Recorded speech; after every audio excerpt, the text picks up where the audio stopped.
والدہ گھر کے اندر گئی اور جھولا لے کر آئی اور کہا رستم اسی میں بچپن میں سوتے تھے، مکہ نہیں ناک پر اگر ایک انگلی رکھ دیتی تھی جوانی کی دہلیز تک نہیں پہنچ پاتے تھے، آج ماں کے سامنے اس انداز سے گفتگو کر رہے ہیں۔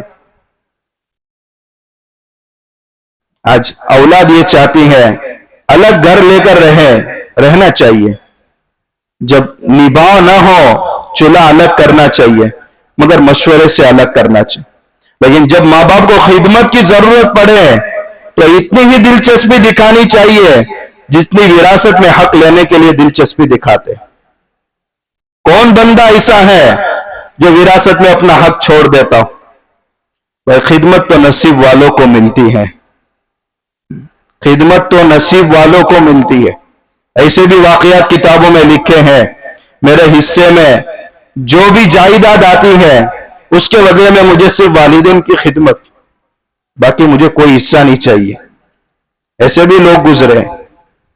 تو دلچسپی جیسے وراثت میں حصہ لینے میں ہم دلچسپ ہوتے ہیں، خدمت میں بھی اتنی دلچسپی ہونی چاہیے۔ آج ہمارا معاشرے کا حال بن گیا، 4 بیٹے ہیں تو ہر ایک بیٹے کے گھر ایک مہینہ ماں باپ جاتے ہیں۔ بیٹا کہہ رہا ہے میرے ماں باپ میرے پاس ہے، نہیں، آپ اپنے ماں باپ کے پاس ہیں۔ آپ جس گھر میں رہ رہے ہیں ان کی جوانی کی قربانیاں ہیں، ان کی صحت اس کے پیچھے لگی ہے، ان کے 60 سال اس کو بنانے میں لگ گئے ہیں۔ اب جس کاروبار میں آج ترقی دیکھ رہے ہیں انہوں نے پسینہ سینچ کر خون سینچ کر کے اس کو یہاں تک بڑھایا ہے، اور آج آپ یہ کہہ رہے ہیں میرے ماں باپ میرے پاس رہتے ہیں۔ نہیں، تعبیر بدلنی چاہیے، میں اپنے ماں باپ کے پاس رہتا ہوں۔ کوشش کرنی چاہیے ہر ایک خدمت میں جذبہ دکھائے۔ بہت سے گھروں کے تو ایسے حالات ہیں، باپ الگ بیٹے کے پاس ہے، ماں الگ بیٹے کے پاس ہے، اس کے لیے دونوں کے پاس بات کرنے والا کون ہے؟ بڑھاپے میں بیوی سے زیادہ کوئی ہمدرد نہیں ہوتا، بیوی سے زیادہ بیٹا بھی بہو بھی خدمت نہیں کر سکتی۔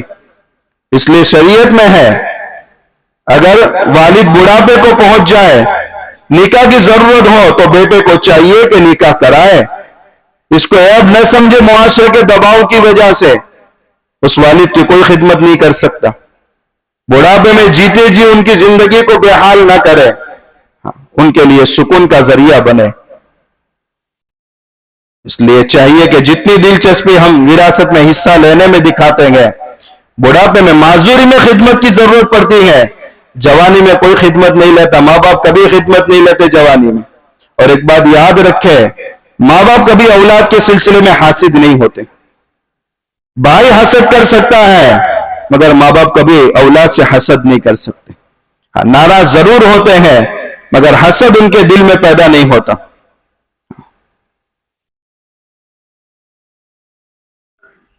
بخاری شریف میں آپ نے وہ واقعہ بھی پڑھا ہوگا، ایک بندہ صبح سے لے کر شام تک اپنے جانور چرا رہا ہے، اور جب شام میں گھر آتا ہے تو سب سے پہلے دودھ نکال کر کے اپنی والدہ کو پلا رہا ہے، اور پھر اس کے بعد اپنے بچوں کو پلا رہا ہے۔ ایک موقع ایسا آیا، 3 دوست جا رہے ہیں، گار کا منہ بند ہو گیا، ہر ایک اپنا نیک نیک عمل اللہ کے وہاں پیش کر رہے ہیں۔ ان میں یہی بندہ تھا کہ اللہ، زندگی میں کوئی عمل نہیں سوائے والدہ کی خدمت کے، یہ دعائی وہ عمل یہاں کام آ گئے، اور وہ چٹان سرک گئی اور موت کے منہ میں جانے سے لوگ بچ گئے۔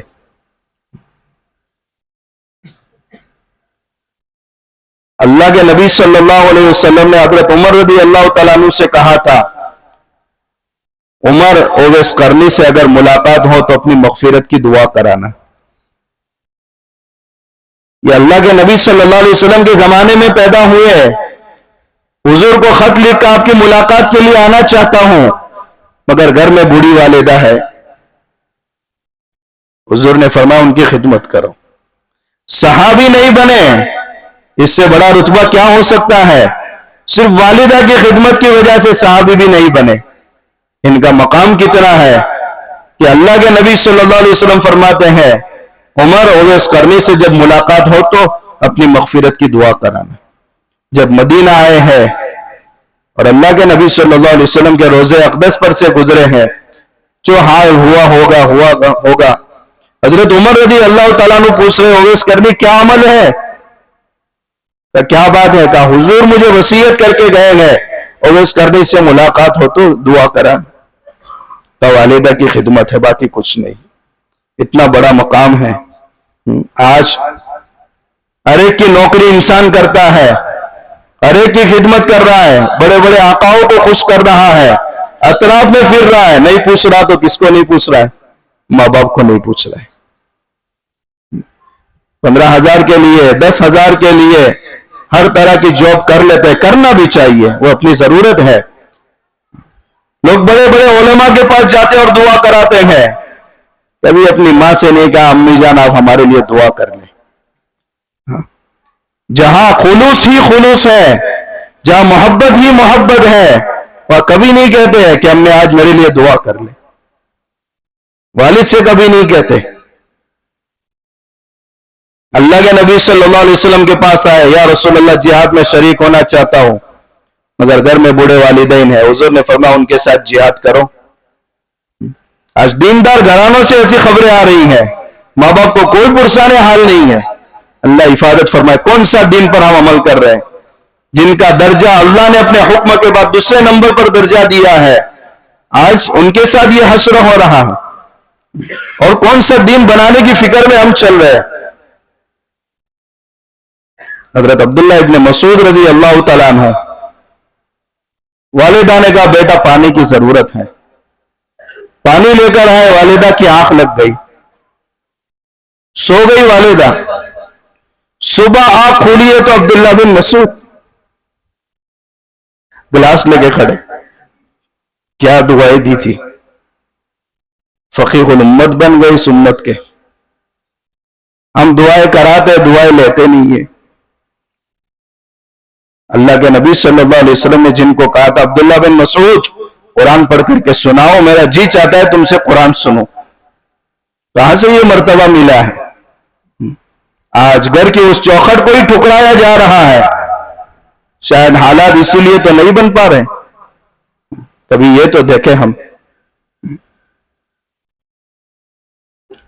جہاں والدین کے حقوق بھی ہے وہ والدین کے حدود بھی ہے اطاعت کے. کہاں تک اطاعت کرے. بیٹے پر حج فرض ہو گیا ہے، والدین نہیں چاہ رہے کہ آپ اس سال حج کو جائیں. نہیں، اب یہاں ان کا حکم نہیں مانا جائے. والدین کا مرتبہ ہے مگر خدا کے برابر نہیں ہے.